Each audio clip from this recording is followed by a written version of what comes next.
The date was going perfectly. That was the thing Daniel Carter kept telling himself as he sat across from Lena Brooks in the corner booth of Maplewood Café, the winter light coming through the frost-edged windows and landing soft on the table between them. The coffee was good. The conversation was better.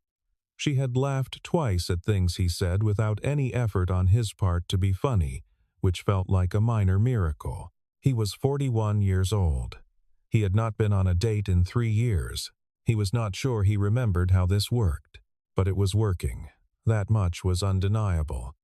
The afternoon stretched around them, easy and unhurried, the kind of time that only happens when you forget to check your watch. Outside, Maplewood Square wore its January coat, shoveled sidewalks, bare lindens, a sky the particular pale gray of old pewter. Inside, the cafe was warm and smelled of ground coffee and something faintly cinnamon, and the booth held them both like a parenthesis. Then Lena set down her cup. She did it carefully, with both hands, the way a person handles something fragile. She looked at the table first, then looked up at him. "Before this goes any further," she said, "I want to be fair to you." Daniel waited. "You can leave," she said. "I mean it. No hard feelings." He frowned. "Why would I leave?" She held his gaze. Not defiant, something closer to braced. Like someone who had stood at this door before and knew exactly how it opened. "Because I'm a single mom," she said. "And most men, when they find that out, decide they'd rather not." She waited for him to reach for his coat. He didn't reach for his coat. Instead, something happened in his face that she hadn't expected. Something that looked unmistakably like relief. The morning had started with his daughter deciding he was wearing the wrong color. "Not that one, Dad." Mia Carter stood in the doorway of his bedroom, with her arms folded and her expression that of a particularly principled art director. She was 7 years old and had opinions about everything. "The gray makes you look tired." Daniel held up the blue one. "This?" "Yes." She nodded, decisive. "Blue makes your eyes look good. I wasn't aware you'd been studying my eyes." "I study everything," she said, and walked back down the hall. He changed into the blue shirt. It was a Saturday in January, the kind where the cold came through the walls before anyone was properly awake. The house on Birchwood Lane was old but well kept. Daniel had renovated the kitchen himself 2 summers ago, tiled the bathroom the summer before that. He was a network engineer by trade, but had always worked with his hands alongside it. The physical work, a counterbalance to the abstract logic of his job. The house was full of small evidence of this. Stripped and refinished floorboards, new trim in the hallway, a back porch he'd rebuilt from scratch over 4 weekends last spring. Mia had helped with the porch, handing him nails with the seriousness of a surgical assistant. By the time he came downstairs, she was already at the kitchen table with her bowl of oatmeal and a library book about asteroid mining, which she'd been reading for 2 weeks and showed no signs of finishing. She had brown hair like her mother and gray eyes like no one in particular. She was, Daniel thought, the most complete person he had ever met. He poured coffee, stood at the counter and drank it while the heat came up. "Are you nervous?" Mia asked without looking up from her book. "About what?" "Your lunch." He considered lying. Decided against it. "A little. That's normal," she said. "Your body thinks something important is happening. My body is correct." She turned a page. "What's her name again?" "Lena. And she's an architect?" "Landscape architect. She designs parks and outdoor spaces." Mia appeared to consider this. "That's useful," she said finally, which was her highest compliment. She reserved it for things like veterinarians and people who drove snowplows. The doorbell rang at 10:30. It was Rachel Holloway, Emily's younger sister and Mia's godmother, and one of the 2 or 3 people in the world Daniel trusted without reservation. She came in the way she always did, unwinding her scarf as she crossed the threshold, already talking. "Okay, the blue shirt was the right call," she said, looking him over. "Solid choice. Mia's call." Rachel looked at Mia, who shrugged without looking up. "Good eye?" Rachel said. "I know," said Mia. Rachel was 36, a middle school art teacher, and had her sister's dark humor without Emily's quieter gravity. She had been a constant in Mia's life since Emily died, present at birthday parties and school events, and the random Tuesday evenings when Daniel needed another adult in the room more than he needed anything else. She never asked to be thanked for it. He thanked her anyway. "You ready?" she asked him. "I think so." "Good. Go. We're going to make cookies and watch something about space, and you are not to think about us at all." She put a hand on his arm. "She would want this, you know. She told me once, a long time before she said if anything happened to her, she didn't want you to stop." Daniel didn't answer right away. "I know," he said finally. He kissed Mia on the top of her head. She held up 2 fingers without looking up, which was their shorthand for "be good" and "I love you." He returned the same gesture. The drive to Maplewood Square took 12 minutes. He parked on Caldwell Street and sat in the car for an extra 2, watching his breath fog the windshield. 3 years since Emily. He had not stopped, not really. Not the way grief sometimes threatens to stop you permanently. He had kept working, kept renovating, kept showing up to Mia's school events and her pediatric appointments and her weekend soccer games where she played goalie with the same focused intensity she brought to everything. He had, in the language of therapists and well-meaning friends, been functioning. But this was different. This was choosing something for himself, which was a motion he had not practiced in a long time. He got out of the car. She was already there. He recognized her from the photograph on the app, same dark blonde hair, same direct quality in the eyes, but photographs always flattened something out of a person that you only recovered when they were actually in front of you. Lena Brooks in person was more self-contained than her photo suggested. She sat with her coat still on, both hands around a coffee cup, watching the door. When she saw him, she didn't wave or smile immediately.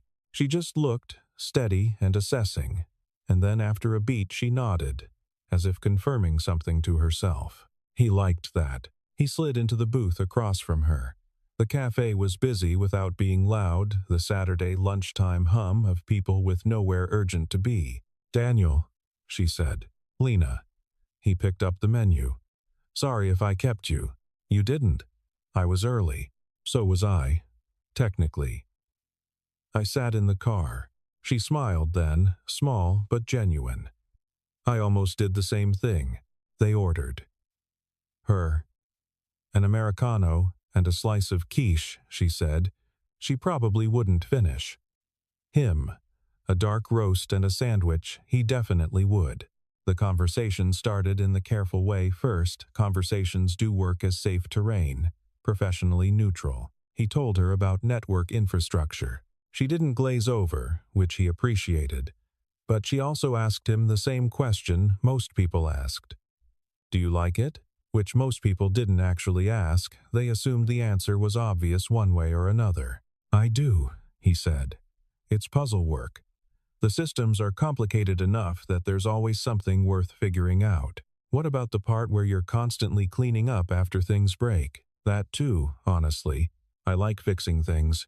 She considered this. "I design outdoor spaces. Parks, green corridors, that kind of thing. Most of my work is figuring out how a place could be better than it is imagining forward from what's already there. Sounds like the opposite of what I do." "Maybe." She tilted her head. "Or maybe both of us are just trying to make the pieces fit." The quiche appeared. She ate half of it. They moved to the Italian place next door at 1:15 because neither of them was ready to leave, and the cafe was filling up with the after-church crowd. The restaurant was quieter, with red-checked tablecloths and the smell of garlic and old wood, and the shift of location felt like turning a page. The conversation went deeper without either of them deciding to let it. She had grown up in Vermont, she said. One brother, older, now living in Portland. Her parents were retired school teachers who still lived in the town where she'd been born, which she visited twice a year and always left feeling simultaneously loved and slightly infantilized. Daniel said he understood exactly. He had grown up in Ohio, the younger of two, and his mother called every Sunday, without fail, a call he always answered, and which always ran longer than he expected. "What does she think of Lena?" Paused. "Sorry, that's too personal for a first date. What does she think of me going on dates again?" I was going to say something more diplomatic than that. "She thinks it's time," he said. "She's probably right." She's usually right about things like that, which is irritating. Lena laughed. A real one. This time it changed her face completely, opened something in it. The afternoon moved the way winter afternoons do when you're somewhere warm, without urgency, with a kind of density to each hour. They talked about cities they'd lived in, trips they'd taken, the specific kind of loneliness that comes from living in a place where you know a lot of people and feel connected to very few of them. They talked about what they missed, not in a mournful way, but in the way adults sometimes take inventory. At some point, he couldn't have said exactly when he stopped thinking about whether this was going well. He was just there, in the room, in the conversation. It had been a long time since he'd been fully present somewhere that wasn't his daughter's school, or his office, or the blueprint of a renovation project. She asked the question the way thoughtful people ask questions as an aside, almost an afterthought. So it didn't feel like a test.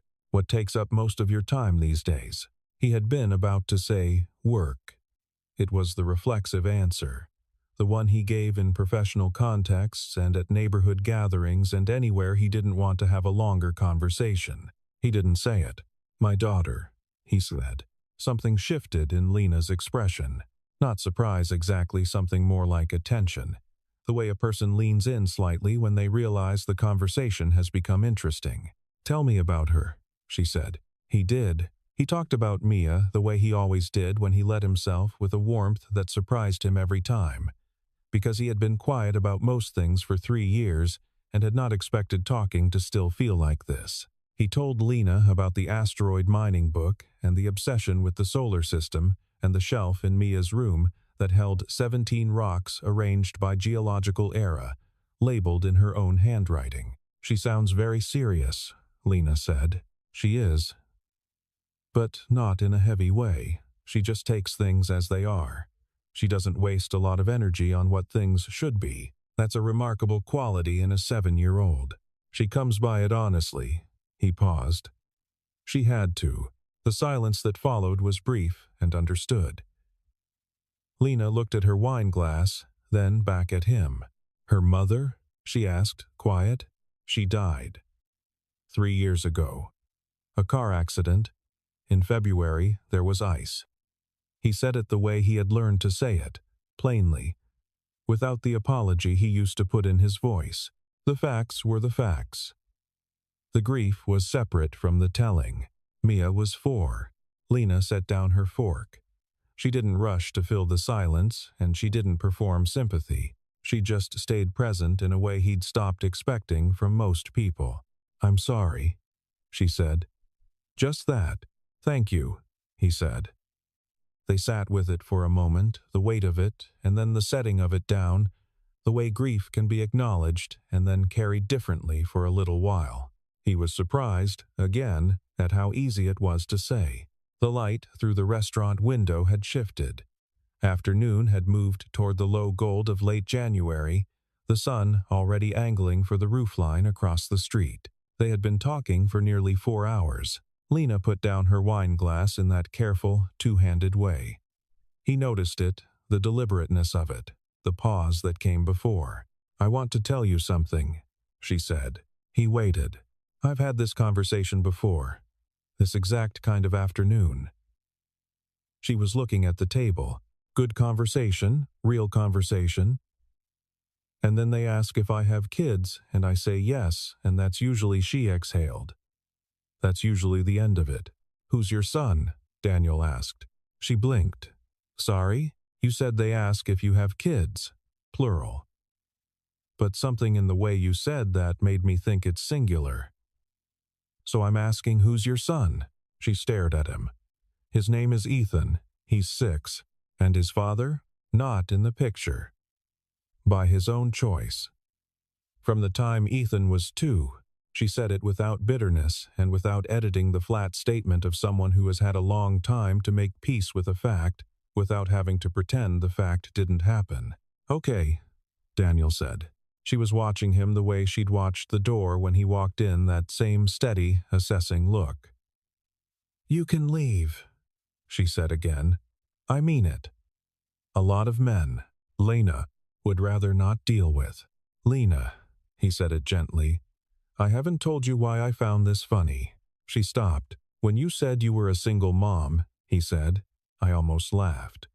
Not because it's funny, but because he shook his head once, something between exasperation and wonder. "I'm a single parent too, a single dad, and I spent the entire first half of this afternoon not knowing how to tell you."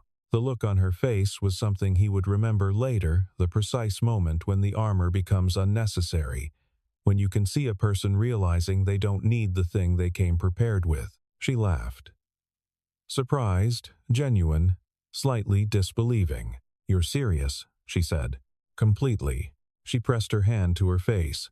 "Oh, that's..." She laughed again. "That's something." They stayed another 40 minutes. The conversation went somewhere it hadn't been going before, which was into the particular territory of people who have been doing a hard thing alone and have only just found someone else who knows the coordinates. He said, "Single dads get a certain kind of response. People act like it's heroic just to pack a school lunch." She said, "Single moms get the other kind. Like there's a question mark over you. Like you made a mistake. Like you are the mistake." She said it without self-pity, with the matter-of-fact quality of someone describing weather.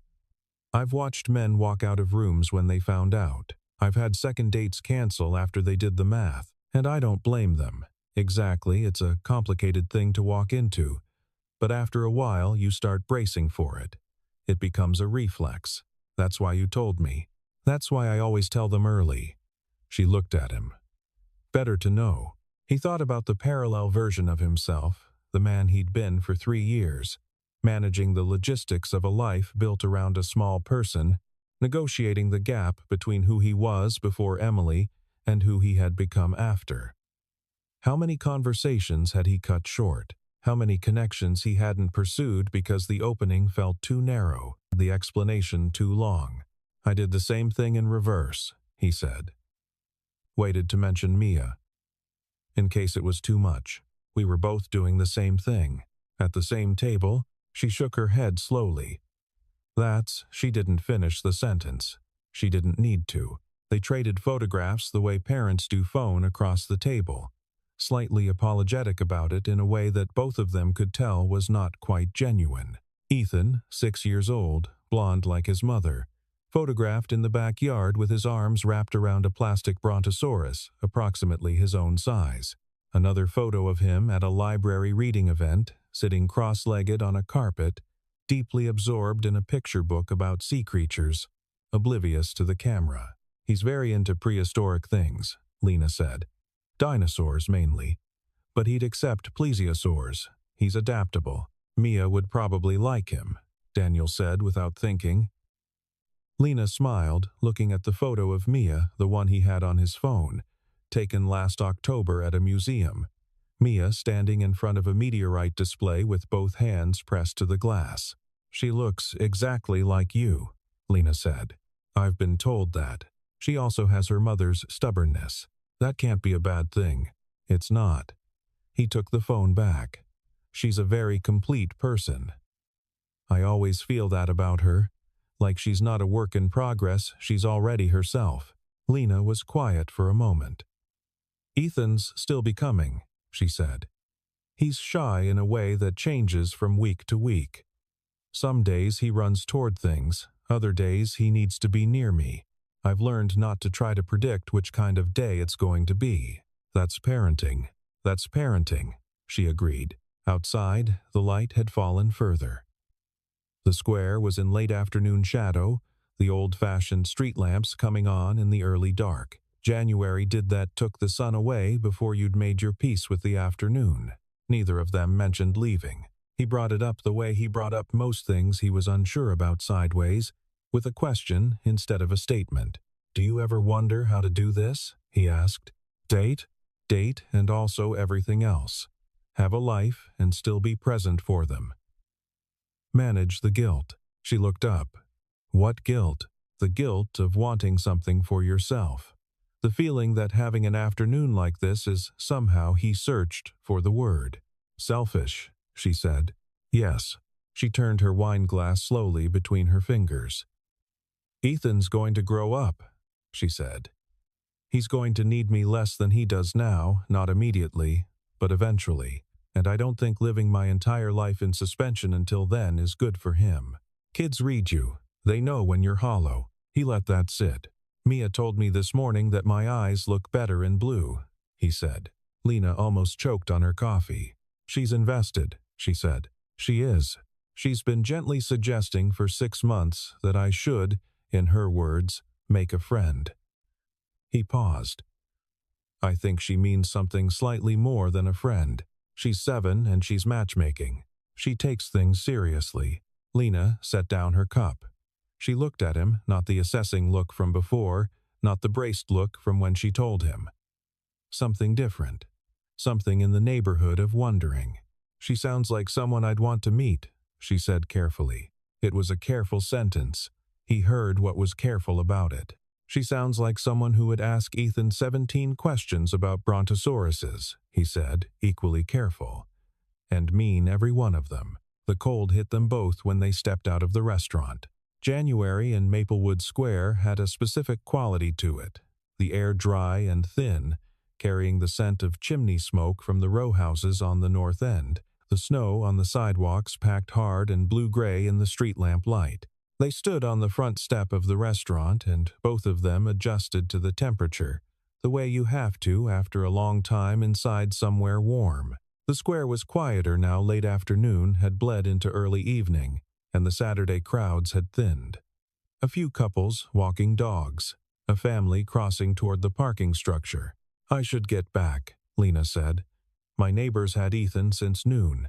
I should too. Rachel's been with Mia, Emily's sister. She watches her sometimes. Lena nodded. She was pulling on her gloves. She had competent hands. He noticed them again the way he'd noticed them in the restaurant. The way she used them precisely, without wasted motion. This was she started. It was, he agreed. She looked at him. We didn't say anything for a while there, and I didn't feel uncomfortable. I noticed that too. She paused. That's rare? He believed her. He pulled out his phone. Yes, she said, before he finished. He typed in what she gave him. They stood there for a moment after, the kind of moment that has weight without drama. The natural conclusion of something that has gone unexpectedly right. The kids? He said. If you wanted, not as a test or just, he stopped. Started again. Winter Lake Park has that dinosaur sculpture garden on the north end. Mia hasn't been, but it seems like the kind of place she'd want to go. And if Ethan likes prehistoric things, Lena looked at him. Something moved through her expression. Next Saturday, she said. Next Saturday, he said. Rachel's car was still in the driveway when he got back. The living room lights were on, yellow through the frosted glass of the front door. He could hear the television, something involving strings, and what sounded like a narrator describing the surface of Mars, and when he opened the door, he found Mia asleep on the couch with her asteroid book open on her chest. Her mouth slightly open, her hair in the specific chaos that only appeared after she'd been running. Rachel was in the armchair with a mug and her phone. She looked up when he came in. She held out until 7, she said, quiet. Then she crashed. We made snickerdoodles. There are some on the counter if you want. Daniel sat on the coffee table carefully, so the couch didn't move, and looked at his daughter for a moment. In sleep, she lost the focused energy that animated her during the day. She looked younger. She looked, in moments like this, purely like a child. And the sight of it still caught him sometimes, the specific tenderness of it. So, Rachel said. How was it? He looked up. Good, he said. Rachel read something in his face. She set down her mug. Good, like pleasant way to spend an afternoon, she said. Or good like something else. He thought about how to answer that accurately. "She's a single parent," he said. "She has a 6-year-old son named Ethan." Rachel was very still for a moment. Then she said, "Of course she is." He laughed, quiet, so as not to wake Mia. "She told me early she braced for me to leave. Said most men do. What did you do?" "I told her I'm a single dad." He paused. She laughed. Rachel pressed her lips together in the way she did when she was keeping something in. Then she said, "You know Emily would find this extremely funny." "She would. She'd have a field day. She'd never let you hear the end of it." "I know." Rachel looked at Mia, then at him. "Are you going to see her again?" "Next Saturday." Winter Lake Park. He stopped. "We're bringing the kids." Rachel did not say anything for a long moment. "Dan," she said finally, and there was something in the way she said his name plain and true, the way you say something when there are no better words for it. "I'm really glad." He looked at Mia. The book had slid sideways on her chest.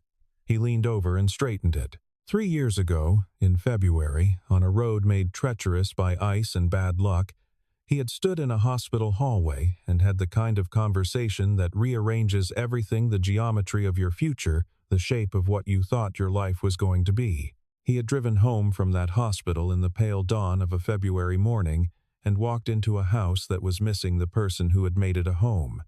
And he had stood in the kitchen for a long time without moving. He had not understood, then, how to pick up where you leave off when there is no clear line between before and after. He had not understood how to want things again. He understood it better now. Not completely, maybe you never understood it completely, but better. He gathered Mia into his arms. She stirred, but didn't wake, made a small sound of protest, and then resettled against his shoulder, still entirely asleep. The way she had slept as a baby, trusting the situation completely. "I'll get the snickerdoodles on my way out," Rachel said. "Take the whole plate," he said. He carried Mia upstairs, settled her into bed, pulled the quilt up.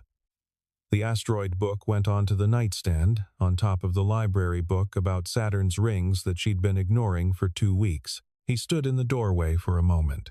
The house was quiet. Outside, the temperature was dropping. He could hear it in the silence. The particular stillness that came with a hard cold. The kind of night where everything contracted, held itself in. He didn't feel contracted. He thought about blue shirts and careful two-handed gestures and a 6-year-old with a brontosaurus. He thought about a park on the north side of the city where there were, apparently, dinosaur sculptures, and about 2 children who took things seriously, and a Saturday that was still 7 days away. He turned off the hall light. He went downstairs and sat in the quiet kitchen with the last of the snickerdoodles Rachel had left and a glass of water, and did not think about anything in particular. Outside, the cold pressed against the windows. Inside, the kitchen held him warm. It was enough, more than enough, to feel that something was beginning. The snickerdoodle was good. He finished it in 3 bites, standing at the counter, and then stayed there a moment longer, in the way you stand at the end of a day that has turned out to be different from the one you expected. Not dramatically different. Not the kind that announces itself. The quiet kind, the kind that settles into the ordinary and changes its acoustics without moving anything visibly. He had not told Rachel more about Winter Lake. He had said, next Saturday, the kids, and she had received it with that single syllable of his name. And that had been sufficient.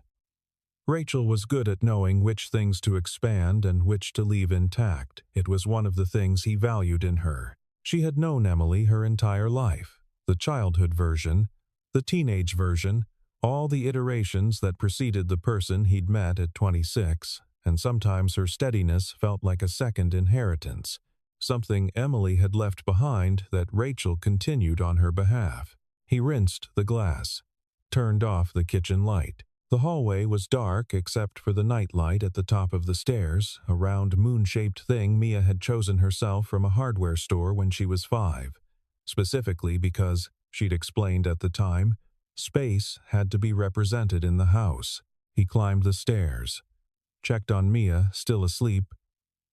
The quilt displaced the way it always was by 10 o'clock. He adjusted it without waking her. His own room was at the end of the hall.